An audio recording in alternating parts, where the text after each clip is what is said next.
চলো আজকে নিয়ে এসেছি নিরামিষ ডিম। প্রথমে ছানা একটু করে নেবে, আমি ওই 400 গ্রামের যে প্যাকেট হয় আমুল তাজার ওইটার করেছি, আর 1 চামচ ময়দা দেবে, দিয়ে এটাকে ভালো করে হাতে করে মথে এইভাবে ময়দাটা দিয়ে এমনি করে মেখে নেবে।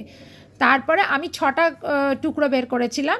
এবারে ওই 400 ওই একটা প্যাকেটে আমার 6টা টুকরোই বেরিয়েছিল। তোমরা যদি বেশি করতে একটু বেশি দুধ নেবে। এবার কিছুটা ছানার মধ্যে না একটু হলুদ দিয়ে ওটাকে আলাদা করে নেবে, নিয়ে এই 6টা ছোটো ছোটো গোল তৈরি করে নেবে। তারপরে আমি করেছি আর কি 6টা, তোমরা যে কটা লাগবে সে কটাই করবে আর কি। তারপরে ওগুলোকে এইভাবে আমি যেমন দেখাচ্ছি অমনি করে ওর মধ্যে ঢুকিয়ে একটু এরকম ডিমের শেপ দিয়ে দেবে, তাহলেই তৈরি হয়ে যাবে তোমাদের ডিম।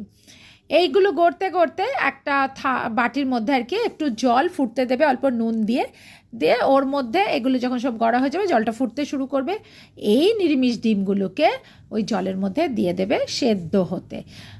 সেদ্ধ এগুলো এটা যখন এই ডিম কিন্তু আবার সেদ্ধ হয়ে উপর দিকে উঠে আসে, যেই দেখবে উপর দিকে উঠে এসছে তার মানে জানবে তোমার ডিম পুরো সেদ্ধ হয়ে গেছে। দিয়ে এগুলোকে ঝাঁঝরি হাতায় তুলে উপরে নিয়ে আসবে, নিয়ে এসে একটু ঠান্ডা করে ছুরিতে করে কাটলেই দেখবে একেবারে যেন ডিম, একেবারে তোমার মনে হবে যেন ডিম। আর কাউকে বাচ্চারা যদি বলে যে না, বলবে দেখো সত্যি সত্যি ডিম।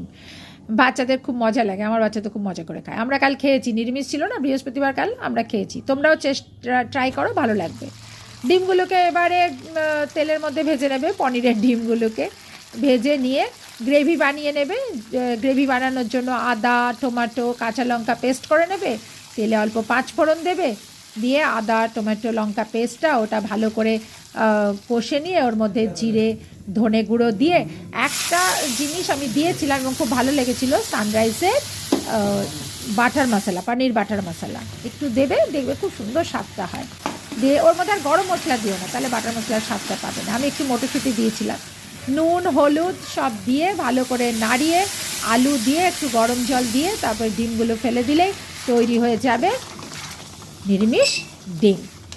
এবারে আমি তো ঘরে বাঁচা ডাল ছিল, ওই ডালটা দিয়ে গ্রেভি বানিয়েছি, তোমরা যা খুশি দিতে পারো, জলও দিতে পারো, যদি বেঁচে থাকা ডাল থাকে দিও। রেসিপিটা কেমন লাগলো একটু জানিও, ভালো লাগলে একটা লাইক করে দিও।